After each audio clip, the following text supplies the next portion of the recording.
তুমি কোন শহরের মাইয়া গো লাগে উড়া ধুরা, তুমি কোন শহরের মাইয়া গো লাগে উড়া ধুরা। তুমি কোন শহরের মাইয়া গো লাগে উড়াধুরা। উড়াধুরা মাইল না, কিন্তু উড়াধুরা গান, লাগে উড়াধুরা। Shakib Khan, only one, unbeaten, unparalleled, বাংলাদেশের সুপারস্টার।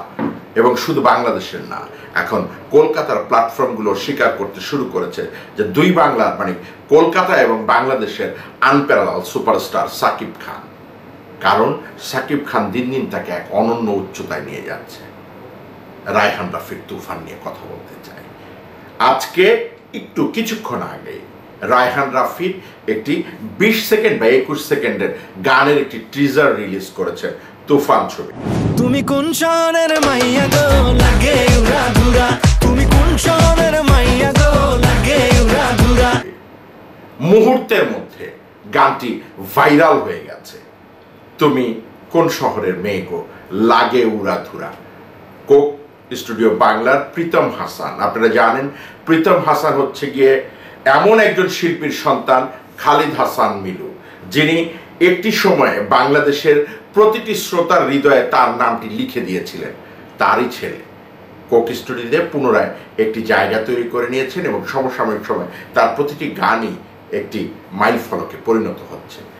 সেই প্রীতম হাসানকে সম্ভবত, কারণ আমরা যেহেতু তার ছবি দেখেছি, পুরোপুরি জানি না তিনি কম্পোজ করেছেন, কিন্তু কম্পোজের ধরন, স্টাইল বা আমরা অন্যান্য তথ্য যা সংগ্রহ করেছি, এটা প্রীতম হাসানেরই করা নাকি গান। গানের মিউজিক থেকে শুরু করে আর আনডাউটেডলি যারা সাকিবিয়ান তাদেরকে বলছি, তোমাদের বস সাকিব খানকে সেই সেই সেই রকম একটি সৌন্দর্য বা সেই রকম একটি ভালো লেগেছে। এখন নিশ্চয়ই আর গালি দিবে না, কারণ তোমাদের বসকে নিয়ে যখন প্রশংসা করা হয় তখন তোমরা একরকম থাকো, আবার যখন আলোচনা সমালোচনা করা হয় তখন আরেক রকম হয়ে যাও। কিন্তু আমি মনে করি তোমরা যারা সাকিবিয়ান তারা বাংলা চলচ্চিত্রের শক্তি, তোমরা আমাদের সবার শক্তি। তোমরা এই যে অনেকেই বলে যে তোমরা গালি দিচ্ছ, এই গালি না দিয়ে প্রকৃত বস্তুনিষ্ঠ সমালোচনা করো। যেমন তোমরা সমালোচনা করেছো রিসেন্টলি একটি পুরস্কার নিয়ে, কিন্তু সব কিছুকে একদম নিশ্চিহ্ন করে দিয়ে আজকেই কেন এই গানটি ছাড়া হলো? কারণ আমাদের দেশে রেওয়াজ আছে, কোনো কিছু আলোচনা সমালোচনা যখন নেগেটিভ দিকে যায় তখন আরেকটি ঘটনার জন্ম হয়ে তাকে একদম নিশ্চিহ্ন করে দেয়। এবং সেই জায়গায় আমি বলি যে রায়হান রাফি সাকসেস। সে তার তুফান ছবি তুমি কোন শহরের মাইয়া গো লাগে উড়াধুরা, এমন উড়াধুরা মাইল দিছে রে ভাই। এই গান যে এত অল্প সময়ে সুপারহিট মানে ভাইরাল হয়ে যাবে, এইটা কেউ ভাবতে পারে নাই। আমি মনে করি রায়হান রাফি তার প্রত্যেকটি ছবির আগে একটি ছোটখাটো চমক দেখায়। যখন সে নিশুকে নিয়ে ছবি বানিয়েছিল তখনও সে একই কাজ করেছিল।